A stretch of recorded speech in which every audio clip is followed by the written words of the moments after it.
Hello and welcome to Only a Podcast. Two blokes upside down and many miles from home talk about popular culture and unpopular culture too. Books, music, films, the news, what we had for dinner last night, everything is fair game. We've no idea what we're doing or why, but we're going to do it.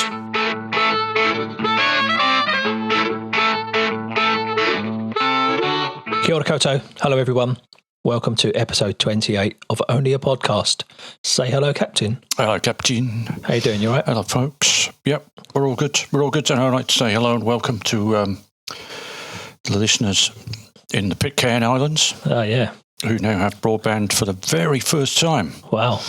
Previously, apparently, when the politicians or whatever on the island used to have to communicate with the mainland, they had to tell everybody or force everybody to turn all their shit off because the bandwidth wasn't enough. But now they've got it, so they can watch Netflix and get into porn and all that kind of thing. All the essentials in life. The bad news is it's provided by Starlink, by Elon Musk. So if he goes bust, who knows what's going to happen to? So is it all by satellite? Cairnies, yeah. I'll come back to that later. Why I said satellite, but right, okay. So they're not laying cables or anything like that, but they must have cable anyway. Whatever. I guess. Yeah. Anyway, congratulations. They're listening in. Yeah, well, let's. Yeah, if anyone knows anyone in the Pitcairn Islands that can get us and listen, let us know. We'll be watching closely for that. Yeah, good stuff.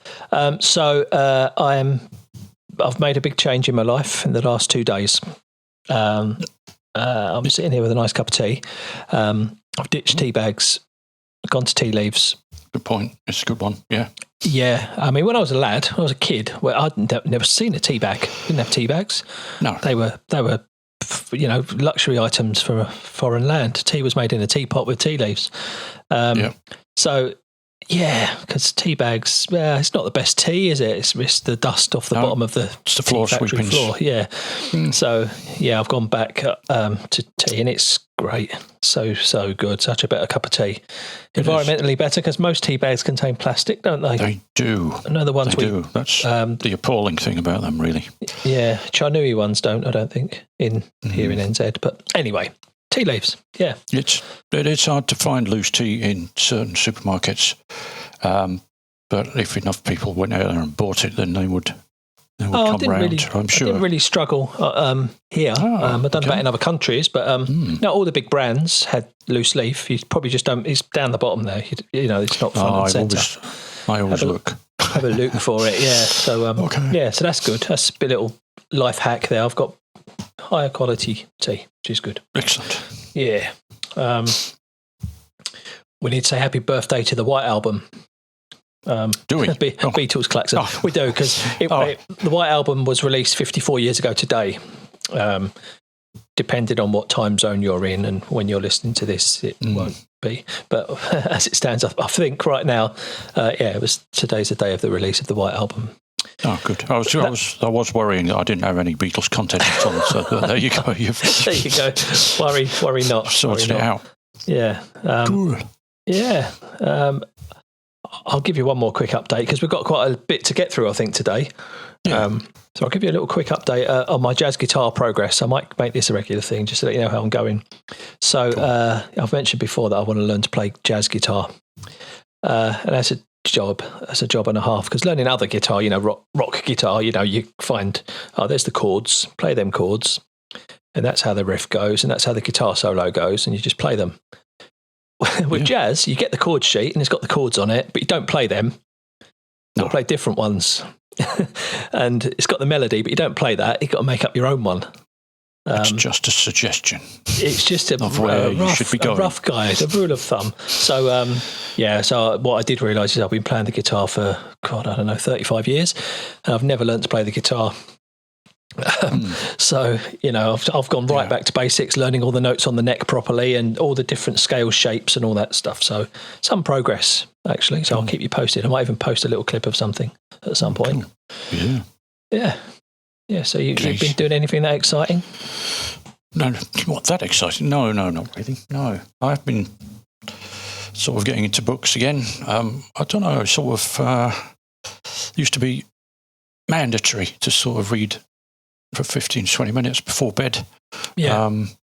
Just to get away from screens and all that kind of stuff. And I haven't been doing it lately, but I have now. I've got to resumed. There is a fair book stack at the side of the bed now, so I better get into it.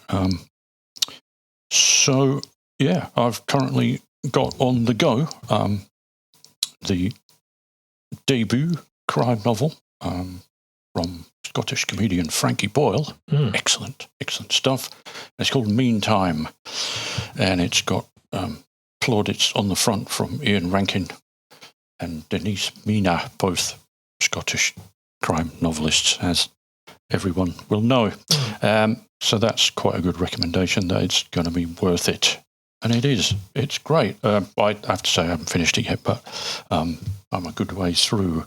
And reading between the lines, the character, the protagonist, it's Frankie. There's so many quips in it that are I could just imagine him saying that in a gig. Write what you know about, right?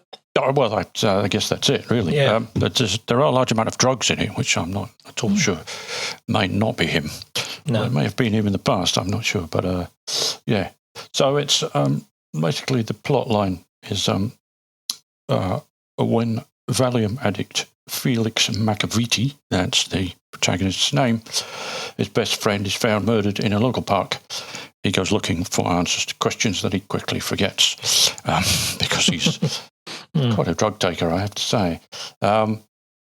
In a haze of drugs, he enlists the help of a mercurial GP, a bright young trade unionist, a failing screenwriter, semi-celebrity crime novelist Jane Pickford. I don't know who that's supposed to be, or even if anyone, maybe it's just people he's met, I'm not sure.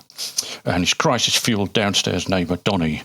They form a kind of staggering double act as he goes about trying to work out how to be a detective and what you do to find someone that you've lost when you're sort of half cut on chemical things. But it's great. But I'm going to read a bit. Which is this is Frankie Boyle basically, and he's talking about in character.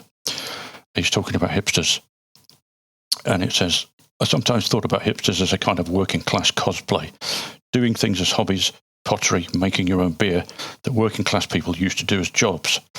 And it was quite a pastoral view of the working class as flat caps and woolly jumpers, a kind of D.H. Lawrence angle. Maybe that's why they had cafes that served food on bits of wood and drinks in jam jars and stuff, because they thought that's what working class people used to do. To be honest, these were Glasgow hipsters, which was very much a League One version. If you owned a vinyl record player and knew someone with a beard, you were in. So that's brilliant. That's the kind of sardonic nature of much of the book, I have to say. But great. I'm about, let's see, more than 2/3 of the way through, and it's going really well. So, Meantime by Frankie Boyle. Get into it if you love crime novels and Scottish comedy, and indeed Glasgow. There's where it is set. Cool. I'll have a look at that. Go for sure. Do it. All right, we've got a couple of things on our list for today. Do you want to do your one first or my one? What was my one? Your one is the list. You found the list. That makes it yours. I thought it was our one. Okay, I found it. Okay, yeah, so you smelled it. You dealt it. We might actually do this on a regular basis. Although we do say that quite often, and then it doesn't really get all that regular. But we like lists. Everybody likes lists. They're contentious, and you can go down the pub, drink loads of beer, and argue over them.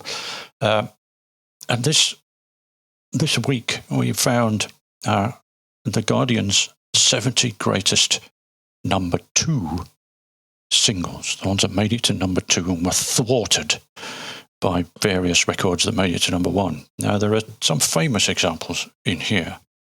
The one I'll go to straight away, although there are all sorts of conspiracy theories about why God Save the Queen by the Sex Pistols didn't make number 1 in Jubilee year. And was beaten by, I don't want to talk about it, by Rod Stewart. But hey-ho, it's a pretty good record. by Rod. So why did it? Why might it not have beaten the Sex Pistols back in the day? There's, it's. Well, there's a big thing about punk. When people look at it, kind of. Nostalgically, retrospectively, as being some massive youth movement, and I don't think it was. It lasted about 6 weeks, didn't it? And there were about three bands, and I don't think it would have sold as many records as Rod Stewart. I read somewhere that in London there were about 125 punks. Yeah, exactly. And everybody just kind of just followed along that small group of people. But it isn't just controversial in this list. One thing that the list does show up, I think if I look down it, we'll put a link to the actual article on our website, is that I do prefer the number 2s. But that's mainly due to the fact that the British record buying public have a strong preference for a good or bad a novelty hit. Yes, that's exactly one of the things I noticed as well. There are far too many novelty hits in the number 1. This is only the ones that beat the 70. I mean, God, how many more are there? Robson and Jerome, those two gurning idiots from TV, doing cover versions of old numbers, a feature far too much, having beaten. Well, some people might not like this, and some people might. They beat Wonderwall to number 1. And where's the other one? Common People. Did they beat Common People to number 1? See, there you go. Unchained Melody. There you go. They're responsible for 2 travesties, if you like. Did you notice on this list the same song was on there? So the list of number 2s that the Guardian gave, they've only done one by each artist, so there's not loads by the same artist. And you've actually gone and found all the number 1s, right? You found all them yourself. Yeah, so I did. I didn't notice one. There's one on that list. That number 1 appears twice. Yeah, indeed. So Our Friends Electric, that's it. Yeah, by Tubeway Army, Gary Newman, beat. Whilst a monumental number 1 in itself, I think that's groundbreaking. You'd say groundbreaking stuff there. Yeah. Beat Silly Games by Janet Kay to number 1, and also beat Up the Junction by Squeeze to number. It fended off those 2 records. Yeah. Which is quite something, really. I think that's the achievement of this list. But there are just so many. I mean, The Killing of Georgie. There's Rod again. Rod again. The Killing of Georgie at number 2, beaten by Dancing Queen. Well, fair enough. Why not? What you're going to do? It's an all-time pop classic, right? How do you do? Yeah. You've got to try pretty hard to come up against something like that. But returning to the examples of terrible stuff, Chuck Berry's only UK number 1. Was it the only UK number? Was the only number 1 he ever had? I'm not sure. Was his worst record, of course, My Ding-a-Ling, and we won't go too much into that, but it beat Goodbye to Jane, which is a Slade record of which I am inordinately fond. You're a very big fan of Slade, aren't you? I am a shoe. It was the first album I ever bought, and Goodbye to Jane is absolutely, it's got a hook on every line. Yep. Every single line has a guitar hook or a chorusy bit, or it's just stuff with stuff, and it's beaten by Chuck Berry's worst ever record. Yeah. Famously, of course, there was a Beatles one. So Penny Lane / Strawberry Fields was famously kept off the number 1 spot by Engelbert Humperdinck. Indeed. Release Me. Not his real name, of course, Engelbert. There's a funny, I'll let you Google it, there's a funny Eddie Izzard skit on how he came up with his name. I did notice on here one of the number 1s, which if we were to have a pub conversation, what are the worst cover versions of all time? This one would be one of the first ones I would think of, which is Under the Bridge by All Saints. So the Red Hot Chili Peppers, which is something of a classic, but All Saints just did a dreadful version of that. But that was number 1. That was number 1, and that kept Madonna Ray of Light off of the top, which was an absolute banger of a record. She's so cross. Yeah, exactly. Indeed. This, dreadful kind of watered down. Madonna was going through a good period then, wasn't she? That was a great Orbit. Great produced. And similarly, fantastic stuff. A bit further down the list, I know we're talking cover versions, but it was Mark Ronson and Amy Winehouse's Valerie was kept off number one by Sugar Babes. Yeah. But there's a bit of that, isn't there? Stock Aitken Waterman kind of stuff.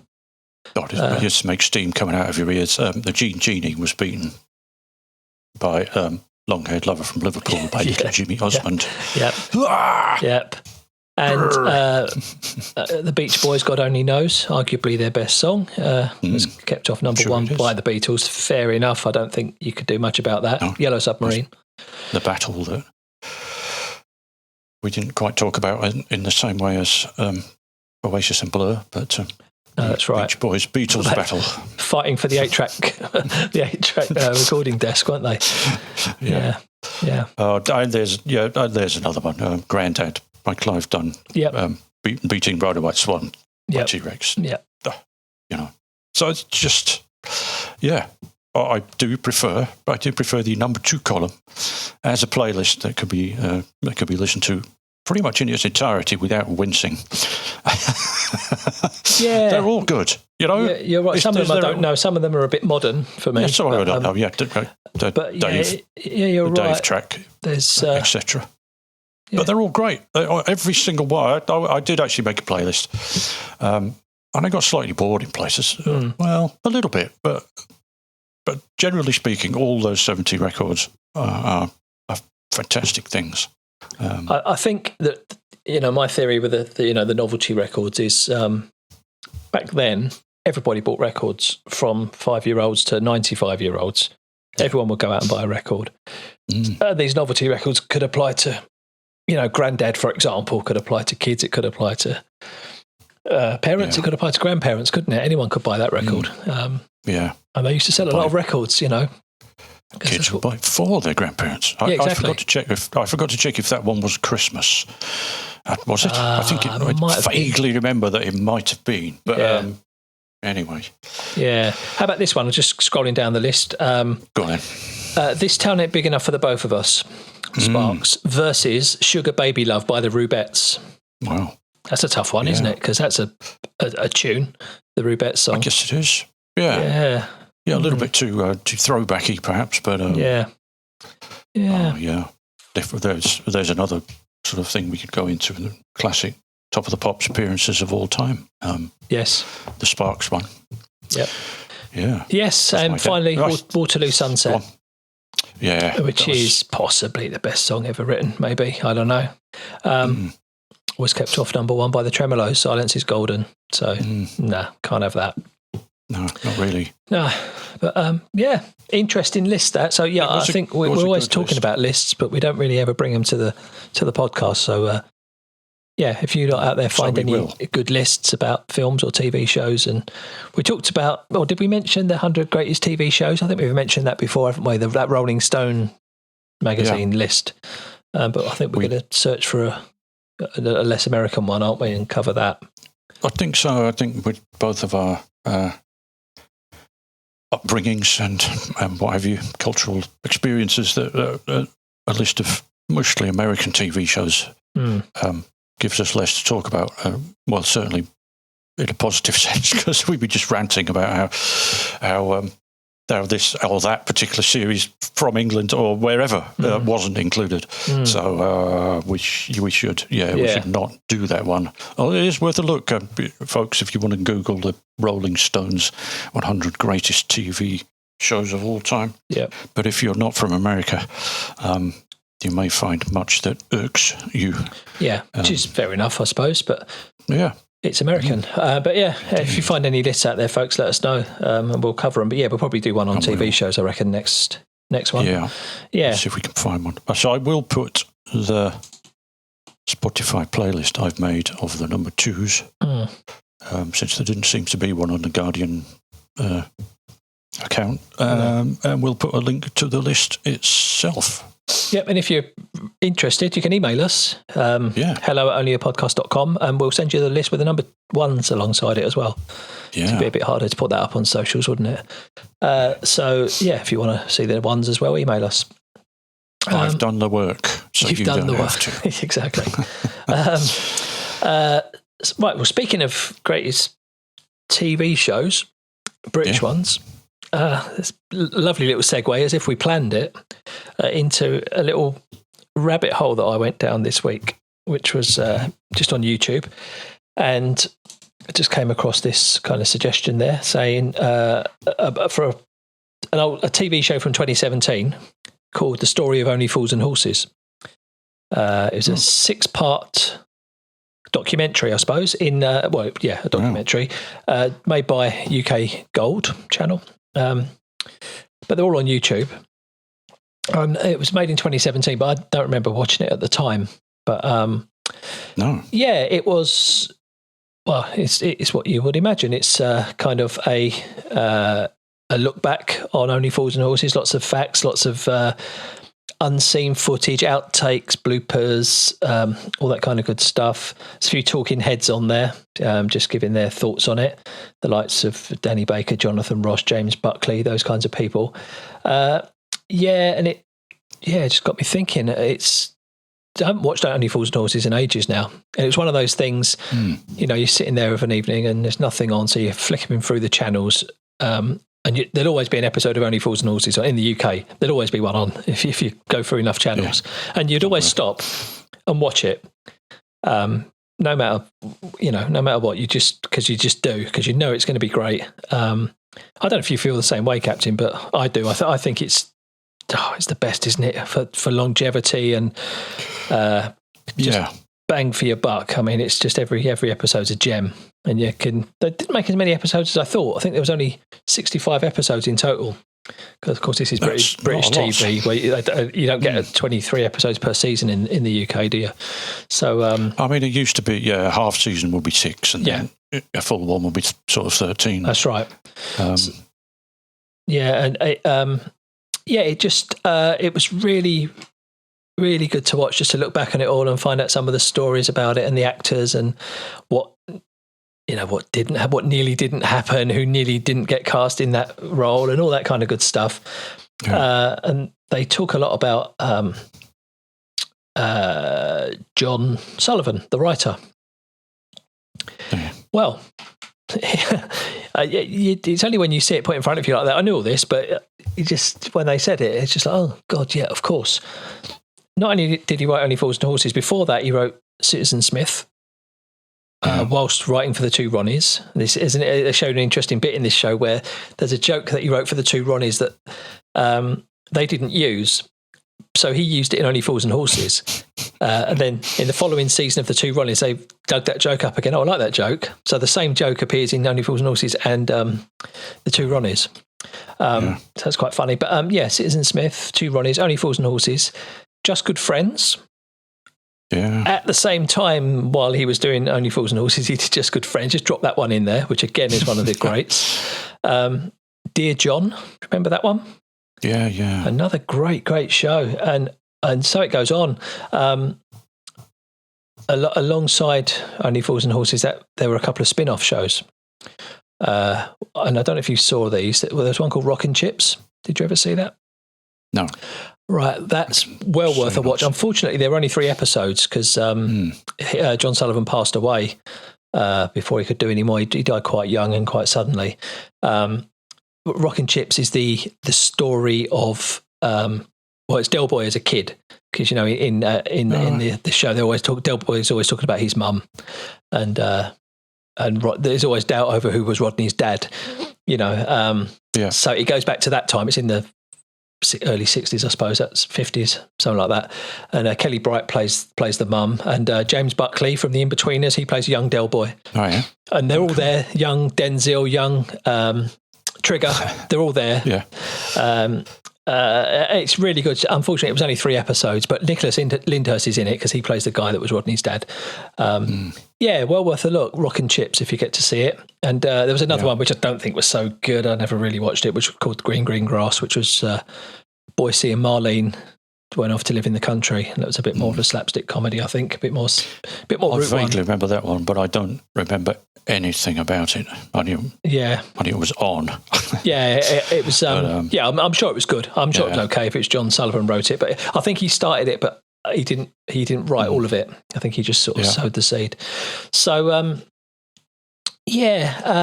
then thinking about spin-offs got me thinking about spin-offs. So remember back in the old days, you had Porridge, had a spin-off show, Going Straight. Going Straight. Remember that? Pretty much as good as almost. Of course, it was same characters. It's a very high bar, but No,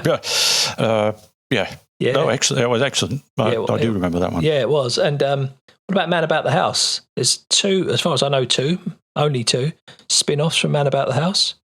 Remember what they were? Robin's Nest. Robin's Nest. George and Mildred. Spin-off? Yeah. Oh, of course. Same character, and George and Mildred. So Downstairs. But I'm wondering if one of them had a spin-off from it as well, did it? I'm not sure. Oh, spin-off of a spin-off. Yeah. Other shows have done it. Here's one for you. See if you remember this. On the buses. All right, there was a spin-off series. Was there? Yeah, featuring Blakey. No. This is a 70s TV deep dive. This is. Goodness gracious. The show was called Don't Drink the Water. Remember that? No. I just remember I would have been about this would have been about 1977 or so. I was about 8 years old, I suppose. I remember laughing my head off to it. Does he retire to foreign climes? Yeah, he goes to Spain with his sister. His sister, played by Pat Coombs, the great Pat Coombs. It's vaguely coming back to me. Yep. So, Don't Drink the Water. It was, the theme tune was in a stereotypical Spanish accent, of course. But you also got films in those days. And I assume they were cinema releases. There must have been. Well, there must have been. Porridge, again, excellent. The film was excellent. The spin-off of Porridge. On the Buses did a couple. Steptoe and Son did a couple of films. Likely Lads. I saw the Steptoe and Son film. Yeah. And it was always weird seeing them, wasn't it? Because they were filmed differently. They were done on different film format, I guess, 35mm or whatever. I don't know what. Yeah. I suppose they used 16mm or something in the studio, and this is the pre-videotape days. But they look different. They look cinematic, and it's just a bit weird watching them. But I remember watching all those things, and I put the question out on socials. Does that still happen so much? It doesn't really. And Joe mentioned a couple, In-Betweeners and Alan Partridge. They've made films. David Brent, of course, from The Office, they did. But I can't think of too many more. So if you can think of any, folks, where they've made films from TV shows, let us know. But it took me on a trip down memory lane, really, seeing all those Only Fools and Horses. Now, seeing where you can get them. It's not so easy to watch them over here. There's something called BritBox, but I don't think that's officially allowed over here. No, so I don't know how that works. I'm sure it is. So would the Only Fools and Horses box set be my Desert Island box set? There's a question. Oh. Yeah, Desert Island box set. Yeah. I think it could be. Could be. Yeah. Just because it's just fun. That's what you're going to want on a desert island, isn't it? A bit of fun. Yeah, I guess so. Yeah. Or an instruction manual. I'm not. I don't know. How do I start a fire? I know. Burn this book. Yeah, but wait a minute. I've got a DVD player and electricity. Okay. Anyway. Yeah. But we don't scrutinise it too much. But no. I've watched all 6 episodes of that little documentary, so that's kept me busy this week. But it's been really good. Yeah. Really good. I recommend that. Cool. I'll try and find some YouTube links for them. Yeah. Yeah. I got one social to catch up on, and it's from. I'm sorry, Richard. It's from Richard Lyons. It was way before the last episode, and I was stuck something on Twitter, I think, about Dominion Road, which is very long, very straight road in Auckland. Near where I live, very close to where I live, in fact. And there was a song by the Mutton Birds called Dominion Road from the Envy of Angels album. And Richard said we could maybe ask people to think of songs with real places in them, especially if you lived near to said place. Then you can tell us whether it was actually accurate or not. But it's an interesting thing. I mean, we've already had Waterloo Sunset mentioned in this. Places episode. You've actually been to. As someone who grew up in pretty much central London, I've probably got you're all right. quite a few on my list there. But songs about places you actually know. Yeah. Yep, you know what to do, listeners. Cool. Think about that next time. Yeah, let us know. That'll be great. And so I don't think there's much else to talk about. Do we need to talk about the World Cup? I don't know. I think we need to maybe mention the fact that it seems to have organisationally been a bit strange with things being withdrawn and permissions not granted and rainbow hats taken off Welsh ladies but not Welsh men and confiscated. And England and various other teams taking off their One Love armbands because they might get booked. Or I was thinking about that. I don't know which rule that contravenes to deserve a booking. You can't just change the rules of football just like that. No, I think they have codes for standards of dress and so nothing controversial or political and all that kind of stuff. So it will be good to have maybe a World Cup winner say, let's not put the cart before the horse, but let's say I would quite imagine France winning the World Cup again, and the final ends, and they're all gathered round, and they all take off their blue tops, and underneath they have like rainbow vests on or something like that. Yeah, exactly. Because there you go. Yeah, there you go. Book me now. Have that. We've done it now. There was take that trophy off us if you dare. Kind of thing. There was an angle on this. By listening to Top Flight Time Machine, Sam Delaney put it very well. Actually, I've not heard anyone else say this. When this was awarded to Qatar, whether it was corrupt or not, I think the message has always been, we're going to put football on the map in this region, and we're going to show you what we can do, and this is going to be the greatest spectacle the game has ever seen. Fine, they've got the money to do that, so why not? However, it's since transpired that country is horrific in many ways. But before they got the World Cup, none of us knew that country was horrific. Now we all know that country is. So it's a bit of a PR disaster for them, really, isn't it? It's not sold Qatar as a tourist destination, let's put it that way. So that's going to bite them on the arse, I think. But there we go. I guess that's one way to look at it. And that's sad. Not sad, but we'll see just how far we get through this tournament without any more of these strange edicts coming down from on high. Exactly. As it heats up, as the temperature of the tournament heats up, who knows what we might start to see. I did read one this morning about the German team withdrawing the One Love armbands, and then the Deutsche Football Union being sued by a supplier because they weren't going to get the cut through that they were promised for their sponsorship money. So that it's affected sort of meta levels of dispute flowing outwards and downwards. It's not a great thing. Well, Budweiser weren't very happy, were they? Because they're official sponsors of FIFA, aren't they? And then suddenly beer is bad.